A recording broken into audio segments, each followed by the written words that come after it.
یہ بنایا گیا انصاف تھا. تو میں سمجھتا ہوں کہ باوجود اختلافات کے میں سمجھتا ہوں کہ اگر 79 کا سانحہ نہ ہوتا اور جمہوریت کا تسلسل جاری رہتا تو ہر صورت میں پاکستان آج بہتر صورتحال میں ہوتا اور ترقی کے زینے طے کر چکا ہوتا، اور آج مقابلتاً دنیا کی ان قوموں میں شامل ہوتا، ان ملکوں میں شامل ہوتا جو یقینی طور پر ترقی یافتہ ملک ہوتے ہیں. میں سمجھتا ہوں کہ آج جو ڈائلاگس ہو رہے ہیں یہ ضرورت اس لیے بن گئی کہ جب کوئی بھی یہ کلیم کرے کہ میں مسئلے کا حل بات چیت کے ذریعے نکال سکتا ہوں، تو کوئی باشعور فرد ایسا نہیں ہوگا، کوئی جماعت ایسی نہیں ہوگی کہ وہ ڈیموکریٹک پروسیس کے اگینسٹ یہ کہے نہیں ہم تو جنگ ہی کریں گے. تو یہ پروسیس تو اس لیے جاری ہے کہ تمام پارٹیوں نے وہ مینڈیٹ دیا جس کے تحت بات چیت جاری ہوئی. لیکن میں یقینی طور پہ یہ شبہ ظاہر کرتا ہوں کہ یہ جو طریقہ کار طے کیا گیا ہے بات چیت کا اس پر ہمارے تحفظات ہیں، اور ہم شبہ کرتے ہیں کہ اس طریقہ کار کی بات چیت سے مسئلے کا حل نہیں نکلے گا. میں سمجھتا ہوں کہ اگر حل نہ نکلا تو بات چیت کے ناکام ہونے پر صورتحال اور سنگین ہو جائے گی، جو کہ پاکستان کے لیے قطعی طور پر پاکستان اس کا متحمل بھی نہیں ہو سکتا، اور پاکستان کو گم گو کی صورتحال میں رکھ کر دنیا کے اندر اور ملک کے اندر امن قائم نہیں کیا جا سکتا. ہمیں کلیئر ہیڈڈلی سامنے آنا پڑے گا، دو ٹوک فیصلہ کرنا پڑے گا، اور آئین اور قانون کی بالادستی اور ملک کی بالادستی کو تسلیم کروانا پڑے گا. اسی پوائنٹ پہ میں واپس آؤں گی سینیٹر حاجی عدیل صاحب کے ملک میں آئین کی بالادستی، لیکن ایک پوائنٹ جو بار بار اٹھایا جا رہا ہے اور وہ یہ کہ جس ادارے سے جس آرگنائزیشن سے مذاکرات کیے جا رہے ہیں وہ فی الحال ابھی بھی قلعدم ادارہ ہے، بینڈ ادارہ ہے، اور انہوں نے پاکستان کی ریاست کے خلاف ایک لشکر بنایا ہوا ہے جو پاکستان کے آئین کے خلاف ہے. ان مذاکرات کو کیا آپ سمجھتے ہیں کہ پارلیمانی کور دینا چاہیے اس وقت؟ ابھی تو اے پی سی پارلیمنٹ کی تو ریزولوشن نہیں ہے.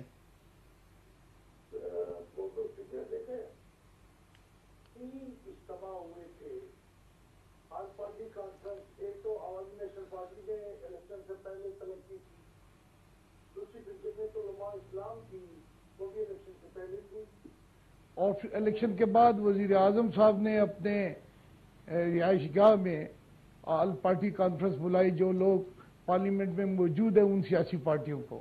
جی ان تینوں باتوں میں ایک چیز جو کامن ہے کہ اگر دہشت گرد، کہیں دہشت گرد کا لفظ لکھا گیا، کہیں شدت پسند کا لفظ لکھا گیا، کہیں ٹیررسٹ، جو بھی، اگر وہ پاکستان کے آئین، پاکستان کی ریاست، پاکستان کے قانون، پاکستان کی عدالت اور پاکستان کی حکومت کو تسلیم کرتے ہیں تو پھر ان کے ساتھ بات چیت کی جائے. اور یہ کامن ہے ان تینوں میں. اب یہ جو ہم نے انکنڈیشنل حکومت کو اجازت دی، ہم نے کہا ہمیں امن چاہیے، بات چیت سے ہو یا آپریشن سے ہو، ہم آپ کے ساتھ ہیں، لیکن اگر بات چیت سے ہو تو پاکستان کے آئین کو تسلیم کرنے والوں سے.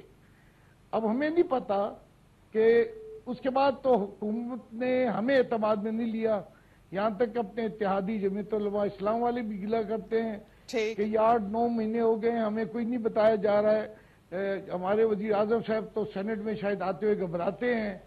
تو ابھی تک وہ ایک ہی میٹنگ کے بعد 8-9 مہینے ہوئے ہیں، ہمیں اعتماد میں نہیں گیا. یہ بات چیت ہو رہی ہے، کون کر رہا ہے؟